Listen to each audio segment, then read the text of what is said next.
Bismillahirrahmanirrahim.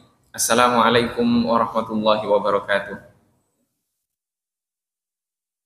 Alhamdulillahi rabbil alamin. Nahmadullaha hamdan syakirin, hamdan na'imin, hamdan yuafi ni'amahu wa yukafi'u mazidah. Ya Rabbana lakal hamdu kama yanbaghi li jalali wajhikal karimi wa azimi sultanik. Ashhadu an la ilaha illallah wa ashhadu anna sayyidana Muhammadar Rasulullah. Allahumma salli ala sayyidina Muhammadin abdika wa rasulika nabiyil ummi wa ala alihi wa sahbihi wa sallim. Amma ba'du.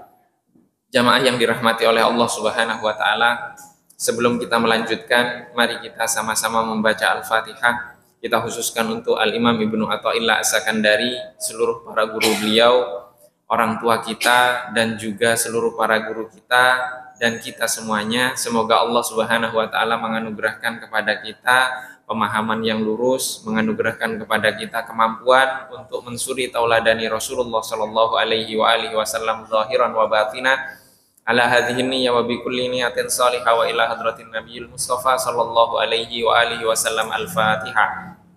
A'udzu billahi minasyaitonir rajim. Bismillahirrahmanirrahim. Alhamdulillahi rabbil alamin, arrahmanir rahim, maliki yaumiddin. Iyyaka na'budu wa iyyaka nasta'in. Ihdinas siratal mustaqim. Siratal ladzina an'amta 'alaihim ghairil maghdubi 'alaihim waladdallin. Amin. Jamaah yang dirahmati oleh Allah Subhanahu wa taala, sebagai pengantar sebelum kita melanjutkan, beberapa kali kita mengkaji tentang hadis pertanyaan dari malaikat Jibril kepada Nabi Muhammad sallallahu alaihi wasallam, yaitu pertama tentang keimanan, yang kedua tentang Islam, apa itu Islam, dan yang ketiga tentang apa itu ihsan. Dan kemudian para ulama menyebutkan bahwa 3 pertanyaan malaikat Jibril tersebut adalah pilar dari agama ini. Maka yang kita kaji pada kesempatan kali ini adalah pilar yang ketiga, yaitu tentang ihsan. Ihsan di sini adalah akhlak. Akhlak adalah tazkiyatun nafsi, atau membersihkan jiwa, mensucikan jiwa. Karena jika keimanan adalah pondasi agar amal perbuatan tersebut diterima, dan jika syariat adalah tuntunan untuk beramal, maka ihsan adalah tuntunan untuk hati bagaimana beriman dan bagaimana beramal. Dalam kajian pekan yang lalu kita telah mengkaji tentang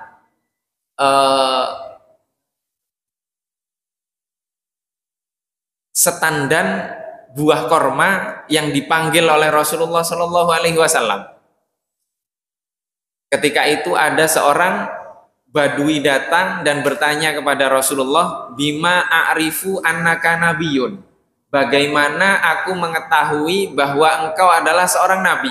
Kemudian Rasulullah mengatakan, kurang lebih maknanya, apakah jika aku memanggil setandan buah korma dari pohon korma ini dan dia datang, kamu akan beriman?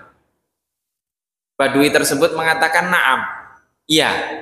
Kemudian Rasulullah memanggil tandan tersebut, kemudian tandan itu terputus dari pohonnya, jatuh ke bawah dan menggelinding di depan Rasulullah, sampai di depan Rasulullah tandan tersebut berdiri. Setelah berdiri, kemudian Rasulullah mengatakan, irji' ila makanika, kembalilah kamu ke tempatmu semula. Kemudian tandan tersebut bergelinding lagi ke depan pohon, kemudian naik ke atas pohon, nyambung lagi. Kemudian badui tersebut mengatakan apa? Asyhadu an la ilaha illallah wa asyhadu anna Muhammadur Rasulullah. Di kisah lain, Nabi Muhammad makan bareng bersama para sahabat. Salah satu dari para sahabat tersebut makan dengan tangan kiri.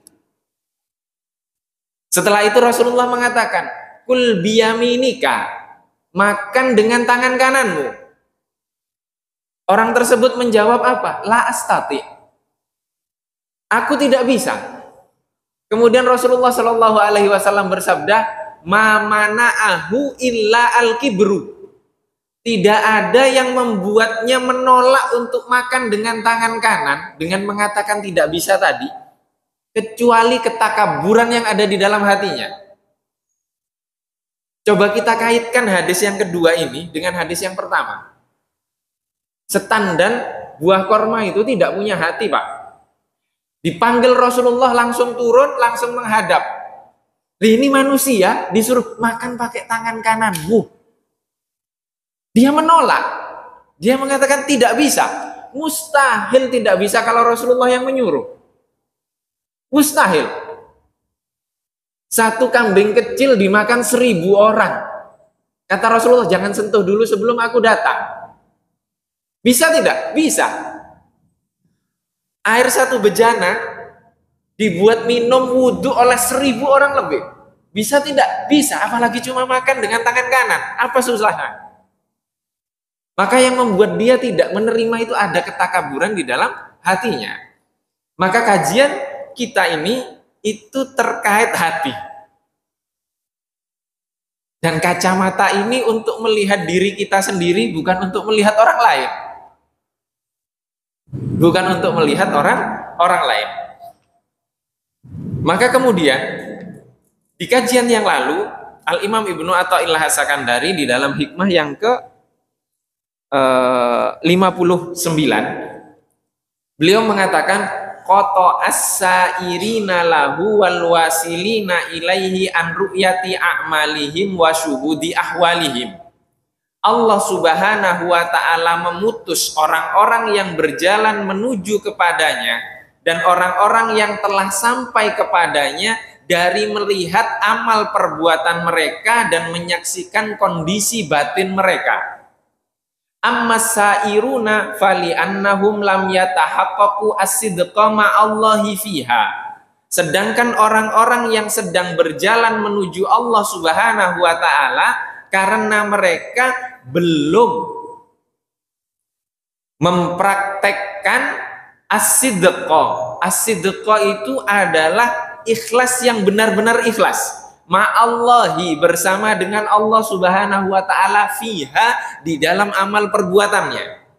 Wa ammal wasilun, sedangkan orang-orang yang telah sampai kepada Allah, fali annahu ghayyabahum bi syuhudihi anha, karena Allah Subhanahu wa taala telah menjadikan mereka tidak melihat amal perbuatannya karena mereka sedang menyaksikan keagungan Allah Subhanahu wa taala.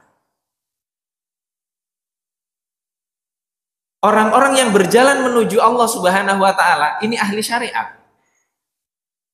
Di kajian sebelum ini kita mengkaji orang yang melakukan maksiat kemudian Allah memberikan inspirasi kepada dia untuk meratapi kemaksiatannya sehingga kemudian dia menjadi ahli syariat. Oh, saya harus taubat. Setelah taubat, ya Allah, kalau sama maksiat saya ini maka saya harus membalasnya dengan ini. Dia berbuat banyak, berbuat baik sesuai dengan syariat. Ketika dia berbuat baik yang banyak, ketaatan yang banyak, itu mereka belum menyaksikan Allah. Mereka sedang menyaksikan apa? Tidak menyaksikan, tertutup darinya melihat amal perbuatannya. Karena apa? Karena dia belum beribadah dan belum melakukan ibadah itu untuk sampai kepada Allah. Maka di sini dikatakan karena mereka bahagia dengan amal ibadahnya. Oh, saya sudah ini. Oh, saya sudah ini. Oh, saya sudah tahajud, dia belum. Oh, sholat saya lebih baik daripada sholat dia. Zikir saya lebih lama daripada zikir dia. Saya sudah hatam Al-Quran, dia belum hatam Al-Quran. Jadi masih ada membanding-bandingkan antara dia dengan hamba yang lainnya. Kalau seperti ini apa? Dia belum sampai kepada keikhlasan yang benar-benar ikhlas. As-sidqu. Maka Sayyidina Abu Bakar disebut as-siddiq. Karena sudah sampai kepada titik itu. Maka dia terhijab dari amal perbuatannya, terhijab juga dari kondisi batinnya. Karena apa? Karena dia hanya menilai amal perbuatannya, bahagia dengan amal perbuatannya. Amal itu kalau ikhlas dia lupa. Dia belum sampai kepada titik itu. Sedangkan orang-orang yang sudah sampai kepada Allah Subhanahu wa taala, dia tidak melihat juga amal perbuatan mereka. Tidak melihat juga kondisi batin mereka. Kenapa? Karena dia menyaksikan keagungan Allah. Dia beribadah. Rasulullah Shallallahu Alaihi Wasallam ketika ditanya sholat oleh Sayyidah Aisyah, kaki beliau sampai bengkak. Rasulullah, kan engkau sudah diampuni semuanya, terlindungi dari dosa. Kenapa kok sholatmu masih sampai seperti itu? Kata Rasulullah apa? Afa akuna abdan syakura. Apakah aku nggak pantas untuk menjadi hamba yang bersyukur? Bersyukur karena apa? Bersyukur karena nikmat. Nikmat Allah menjadikan Nabi Muhammad sebagai nabinya para nabi dan penutup dari para rasul dan nabi. Membuka pintu surga kalau Nabi Muhammad yang ngetok.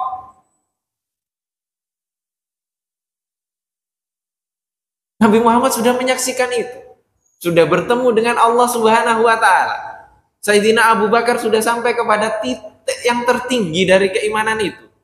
Jadi sudah tidak melihat amalnya, tidak sudah melihat dirinya, yang dilihat apa? Allah Subhanahu wa taala. Allah Subhanahu wa taala. Nabi Muhammad Shallallahu Alaihi Wasallam sejak kecil ketika disusui oleh Halimatus Sa'diyah, Nabi Muhammad waktu bermain didatangi 3 orang. 3 orang ini salah satunya malaikat Jibril. Datang diambil Nabi Muhammad, ditidurkan di tempat mainnya, dibelah dadanya, dikeluarkan jantungnya, Nabi Muhammad melihat jantungnya. Setelah itu dibelah, ambil bagian darah yang agak kental hitam. Diambil oleh malaikat Jibril. Ini tempatnya setan di hatimu, dibuang sama malaikat Jibril. Setelah dibuang, dicuci, jantung beliau dimasukkan lagi. Nabi Muhammad nggak takut ketika itu. Kenapa? Karena ada keimanan bahwa orang ini akan menyelamatkan, yaitu malaikat. Ini utusan Allah, yakin kepada Allah. Maka mungkin nggak Nabi Muhammad takut setelah itu? Tidak mungkin. Tidak mungkin Nabi Muhammad takut. Maka jangan heran ketika Nabi Muhammad Shallallahu Alaihi Wasallam diperintahkan oleh Allah Subhanahu Wa Taala untuk datang ke Taif meminta bantuan. Di sana dilempari batu, Nabi Muhammad sampai berdarah, Nabi Muhammad sedih. Jangan dianggap itu takut, itu bukan takut. Setelah itu Nabi Muhammad ketiduran, didatangi oleh orang kafir, dikalungi pedang. Siapa yang menyelamatkanmu? Siapa yang akan menolongmu? Nabi Muhammad mengatakan, Allah. Gemetar orang tadi, pedangnya jatuh. Diambil lagi oleh Nabi Muhammad. Siapa yang akan menolongmu? Tidak ada. Jadi Nabi Muhammad mengatakan Allah itu beda dengan kita. Kita zikiran Allah, Allah, Allah saja kadang disebut bid'ah. Memang Nabi Muhammad nyebut Allah tadi itu bukan zikir. Itu zikir juga. Allah itu dari hati, tidak menyaksikan lafal yang diucapkan, tapi sudah menyaksikan Allah Nabi Muhammad. Maka gemetar orangnya. Itu keyakinan. Jadi tidak menyaksikan amal, yang disaksikan adalah Allah Subhanahu wa taala. Ini orang-orang yang sudah sampai. Dan kemudian di hikmah yang ke-60, Al-Imam Ibnu Athaillah As-Sakandari mengatakan, ma basaqat aghsanu dhullin illa ala badri tama'in. Dahan-dahan kehinaan tidaklah tumbuh kecuali dari benih-benih ketamakan.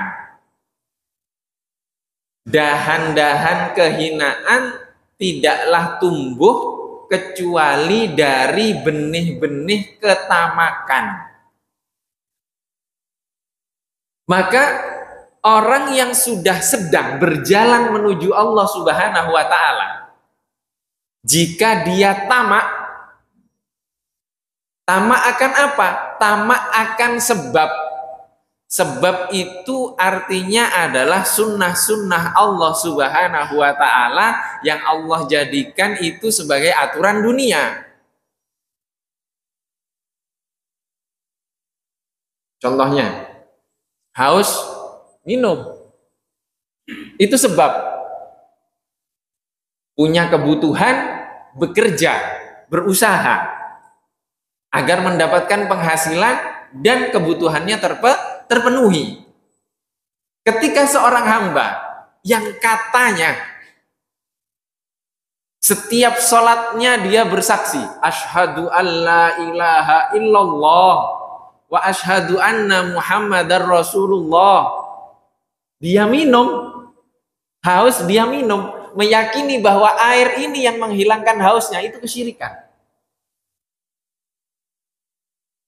Dalam ilmu tasawuf, ya, dalam ilmu tasawuf, dia punya kebutuhan, dia bekerja, dia berusaha menghasilkan pendapatan untuk memenuhi kebutuhannya. Dia merasa bahwa penghasilan itu adalah hasil dari kerja kerasnya, bukan rezeki dari Allah Subhanahu wa ta'ala. Dia sudah menyekutukan Allah dengan dirinya sendiri. Kenapa kalau gagal saja dia ingat kepada Allah? Saya haus, saya minum. Bismillahirrahmanirrahim, saya minum. Setelah saya minum, gak hilang hausnya. Allah ini gimana sih, kok air ini gak bisa menghilangkan haus? Kita salahkan Allah. Kita punya kebutuhan, kita bekerja, kita berusaha, kita keluarkan modal, kita begini, gagal. Usaha lagi, gagal.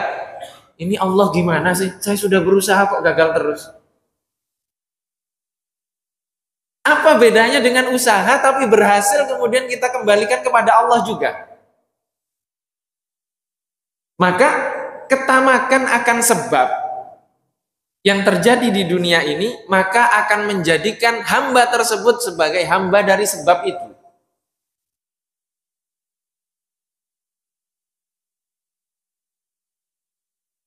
Jamaah yang dirahmati oleh Allah Subhanahu wa ta'ala, maka tidak ada kemanfaatan yang terjadi di dunia ini, tidak ada juga kemudaratan yang terjadi di dunia ini kecuali atas izin Allah Subhanahu wa ta'ala. Semuanya terjadi karena Allah Subhanahu wa ta'ala. Tugas kita hanya apa? Tugas kita hanya berusaha. Tugas kita hanya berusaha. Hasilnya Allah yang menentukan. Jamaah yang dirahmati oleh Allah Subhanahu wa ta'ala, apa yang membuat hamba tersebut menjadi hamba dari sebab, hamba dari dunia?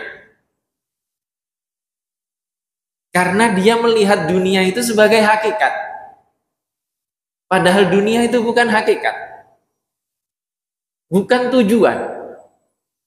Dunia itu hanya media, perantara yang akan menyampaikan kita, mengantarkan kita ke akhirat. Sehingga orang yang menjadikan dunia sebagai tujuannya, dia sedang menuju kepada ilusi.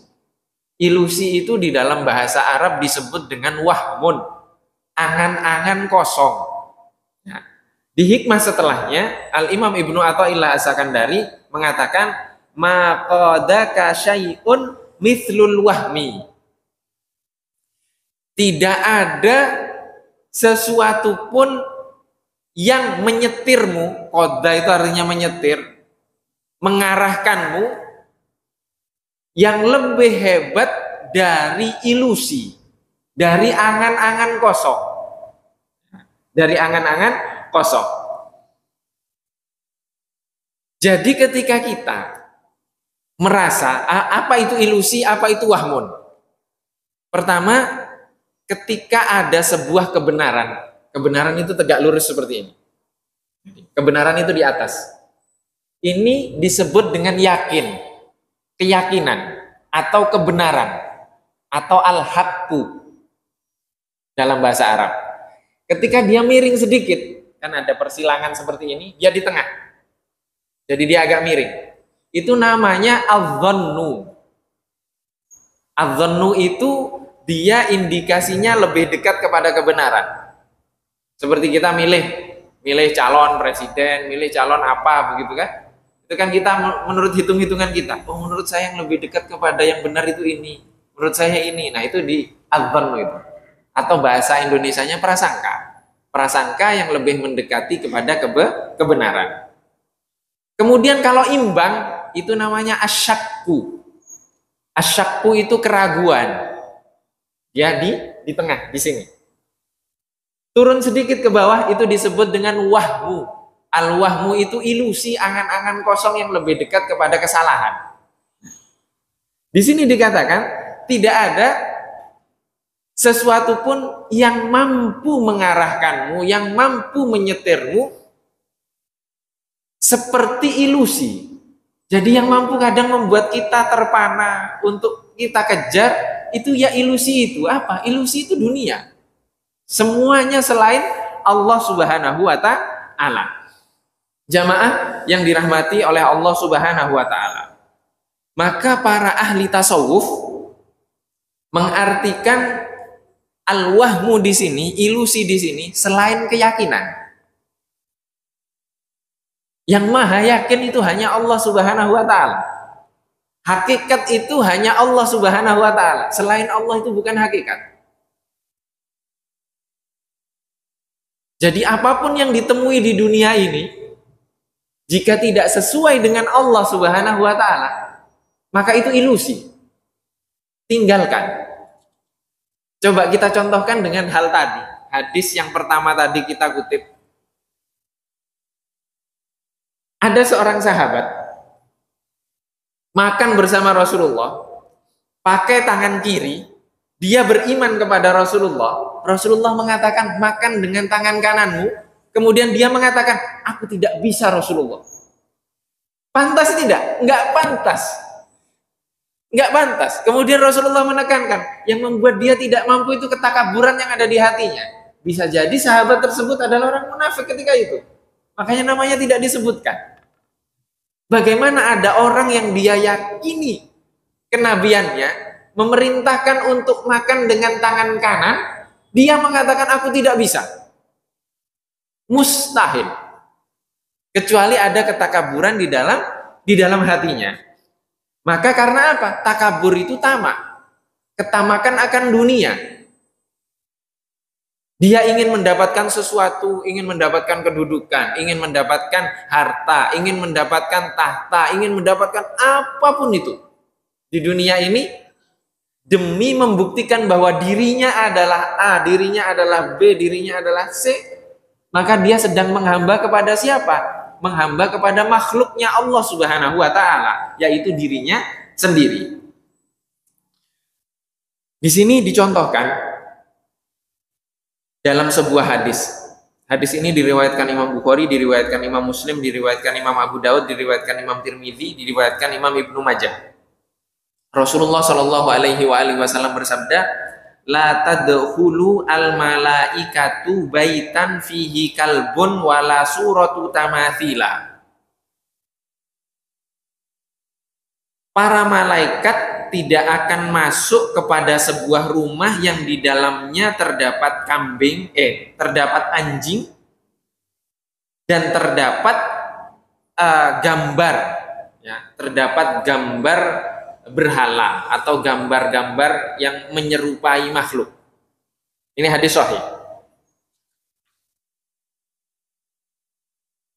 Para ahli syariat, para ulama ahli syariat mengartikan hadis ini, memahami hadis ini bahwa rumah yang ada anjing di dalamnya, rumah yang ada gambar-gambar, patung-patung di dalam rumahnya, itu tidak masuk malaikat di dalamnya. Tapi ahli tasawuf beda lagi mengartikannya.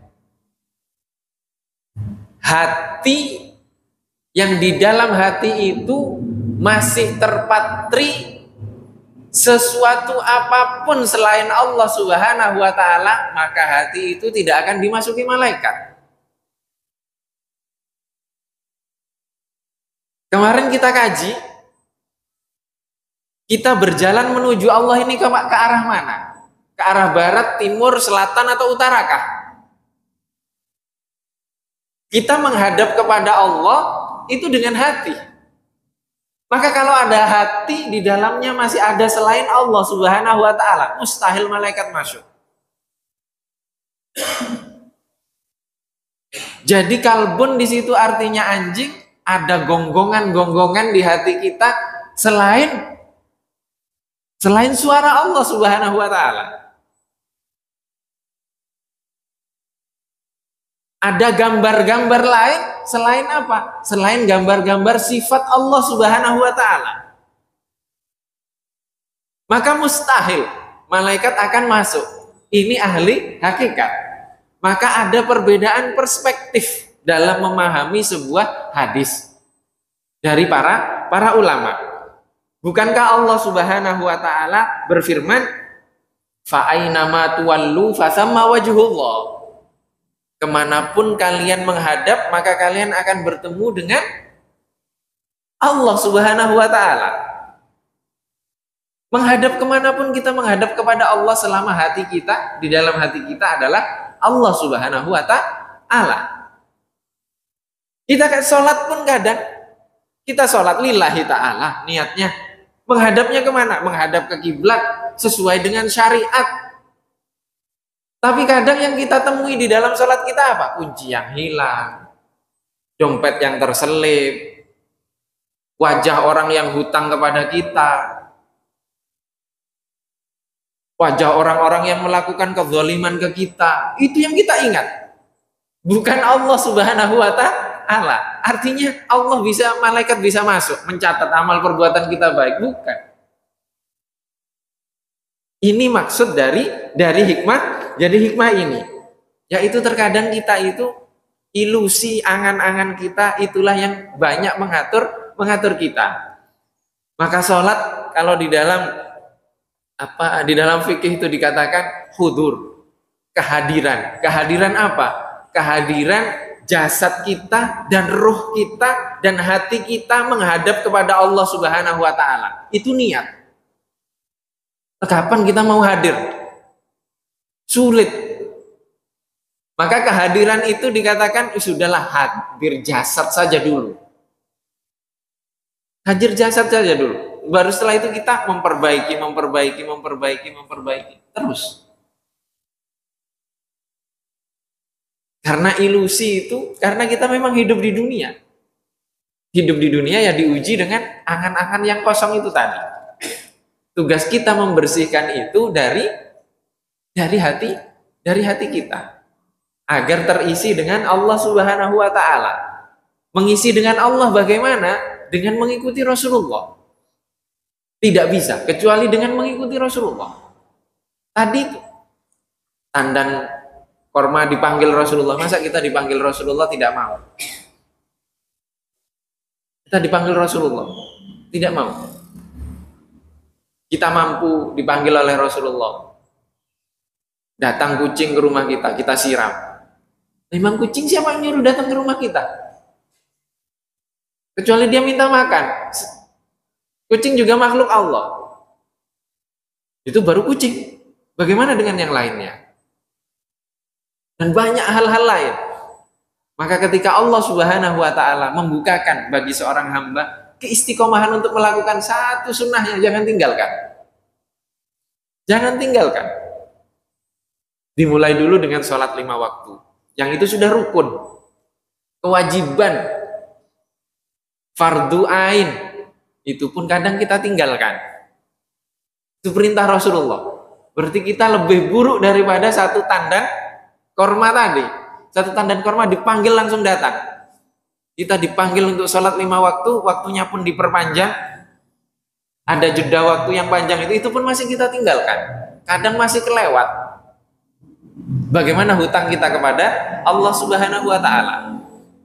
Artinya kita belum tunduk kepada panggilan Rasulullah, belum tunduk kepada arahan Rasulullah, belum hal-hal yang lainnya. Sholat Jumat coba.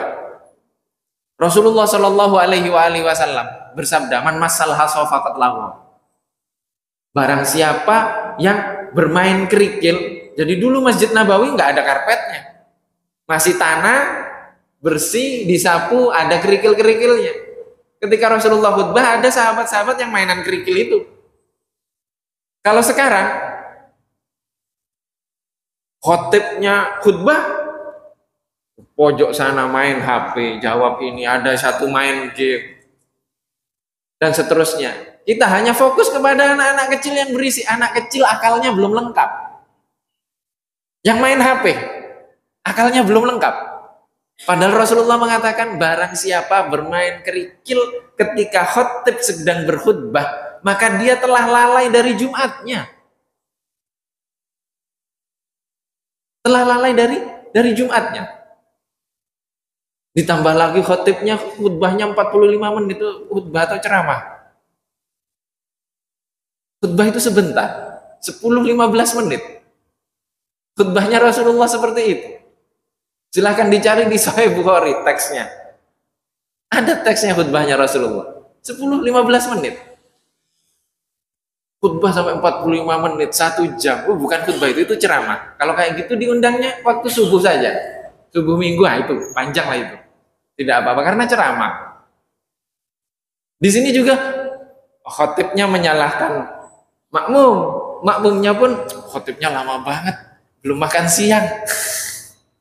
Ini butuh kita hal-hal yang seperti ini. Bagaimana kita memahami umat ini untuk terus mendekat ke Rasulullah. Bagaimana mereka mau mendengarkan kita kalau kita pun sebenarnya tidak sesuai dengan yang dicontohkan oleh Rasulullah Shallallahu Alaihi Wasallam. Itu dari hal-hal yang kecil.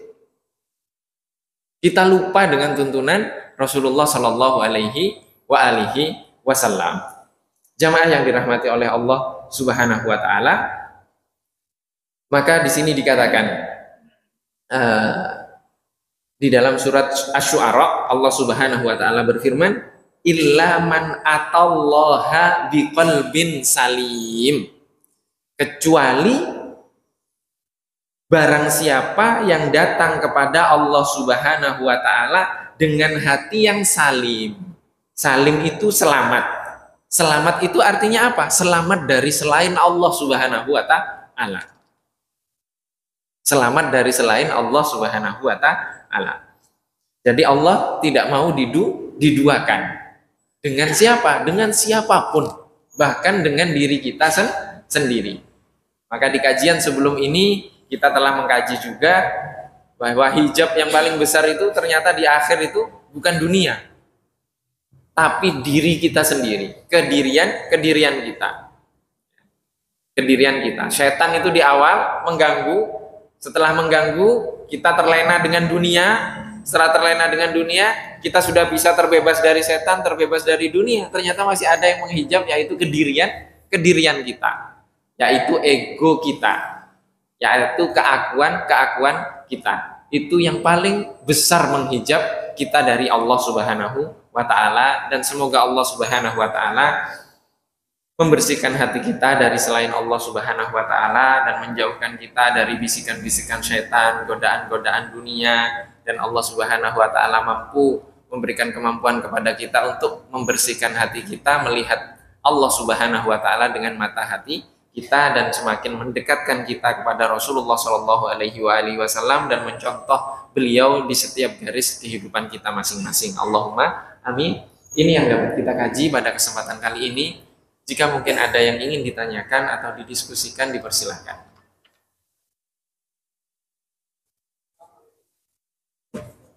Waalaikumsalam warahmatullahi wabarakatuh.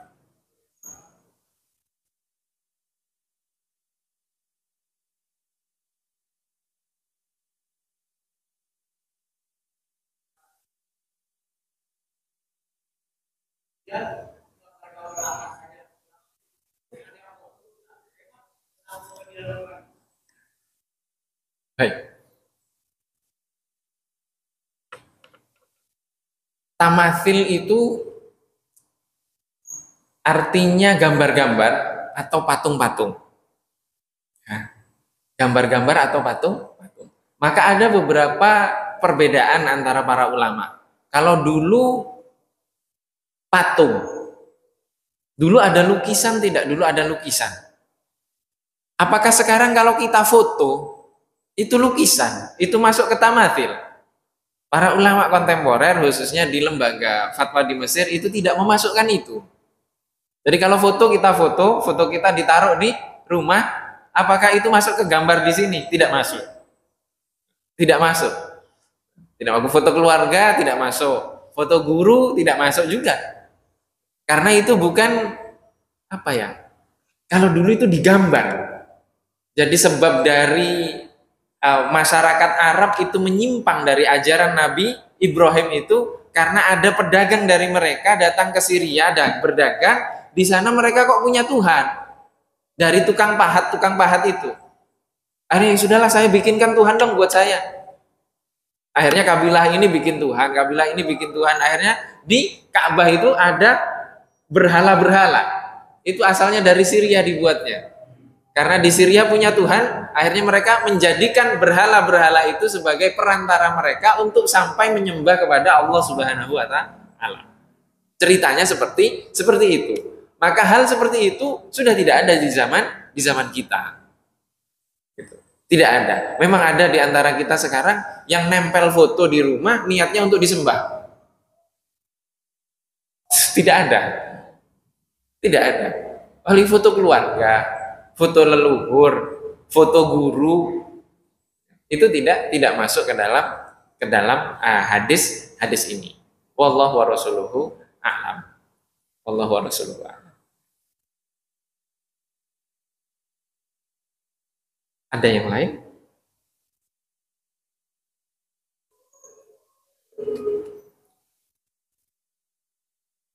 Tidak ada. Jika tidak ada, kami tutup. Di dalam penjelasan hikmah ini, Syekh Yusri menyampaikan, alam yajidka yatiman fa'awa. Yatiman di ayat di surat Ad-Duha ini diartikan seseorang itu dikatakan sebagai seorang yatim. Kalau di sini yatim, kita artikan di sini yatim ini kan Nabi Muhammad. Nabi Muhammad yang yatim. Yatim itu ditinggal bapaknya. Ditinggal meninggal oleh bapaknya. Maka para ulama tasawuf mengartikan yatim di sini adalah orang yang di dalam hatinya tidak ada Allah Subhanahu wa taala. Dia bertumpu kepada selain Allah Subhanahu wa taala, maka dia disebut dengan yatim. Karena tumpuan sebenarnya adalah Allah. Tumpuan sebenarnya adalah Allah. Maka ketika dia menumpukan kehidupannya kepada selain Allah Subhanahu wa taala, maka dia yatim. Jadi kita tidak boleh menjadi yatim. Kita harus bertumpu kepada Allah Subhanahu wa taala. Jamaah yang dirahmati oleh Allah Subhanahu wa taala, ini yang dapat kita kaji pada kesempatan kali ini. Mohon maaf apabila ada kekurangan. Wabillahi taufiq wal hidayah wa ridha wal inayah. Wassalamualaikum warahmatullahi wabarakatuh. Subhanakallahumma wa bihamdika asyhadu an la ilaha illa anta astaghfiruka wa atubu ilaik.